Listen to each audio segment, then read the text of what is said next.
বান্দার মুসলমান একটু খেয়াল করেন।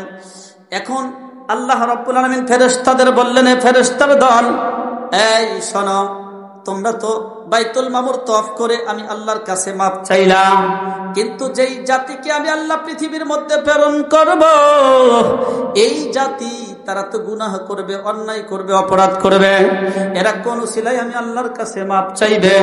অতএব যাও,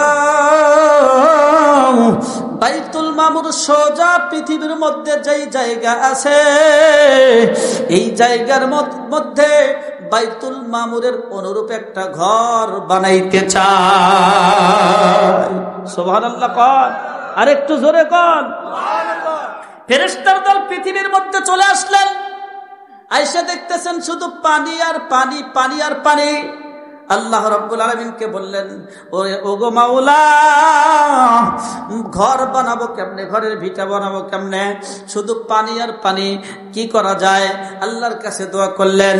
আহারে, কিতাবের মধ্যে পাওয়া যায় যেই জায়গার দিকে ইঙ্গিত করে আল্লাহ পৃথিবীর মধ্যে ফেরেশতাকে প্রেরণ করছেন, এই জায়গাতে তুলনামূলক পানি আরো একটু উঁচা।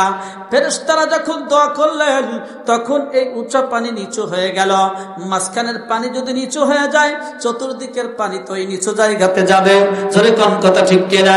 এখন চতুর্দিকের পানি নিচু জায়গার মধ্যে যাওয়া শুরু করলো। পানির সঙ্গে পানির একটা ধাক্কা লাগলো, বাড়ি লাগলো। বাড়ি লাগার পরে এই পানির সাথে ধাক্কা লাগার পরে কিছু ফেনা সৃষ্টি হলো।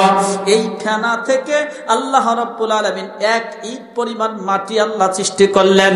সুম্মা দুহিয়াতিল আরদ, এই এক ইট পরিমাণ মাটি থেকে আল্লাহ পুরো জমিন সম্প্রসারিত করলেন। জোরে কোন সুবহানাল্লাহ। আল্লাহ রাব্বুল আলামিন এইবার এই যেইখান থেকে জমিনকে সম্প্রসারিত করলেন, সর্বপ্রথম এক ইট পরিমাণ মাটি আল্লাহ বানাইলেন। এই জায়গার মধ্যে, এই জায়গাটাই হচ্ছে পৃথিবীর মূল, আর এই জায়গার মধ্যে বর্তমানে বাইতুল্লাহ শরীফ দণ্ডায়মান। সুবহানাল্লাহ বলবেন না? আরো মজার বিষয় হচ্ছে, আল্লাহ রাব্বুল আলামিন এই পৃথিবীর অগ্রভাগ থেকে মাটি সংগ্রহ করলেন, খামিরা করালেন। এরপরে এখান থেকে হযরত আদম আলাইহিস সালামকে বানাইলেন। জোরে কোন সুবহানাল্লাহ। আদম আলাইহিস সালামকে বানানোর পর আল্লাহ রাব্বুল আলামিন জান্নাতের মধ্যে রেখে দিলেন। আমার আপনার পিতা হযরত আদম আলাইহিস সালাম জান্নাতের মধ্যে আছেন। কেমন জায়গায় ছিলেন? আমার আপনার প্রিয় নবী বিশ্বনবী মুহাম্মদুর রাসূলুল্লাহ সাল্লাল্লাহু আলাইহি ওয়াসাল্লাম মেরাজের রাত্রিতে গিয়েছিলেন।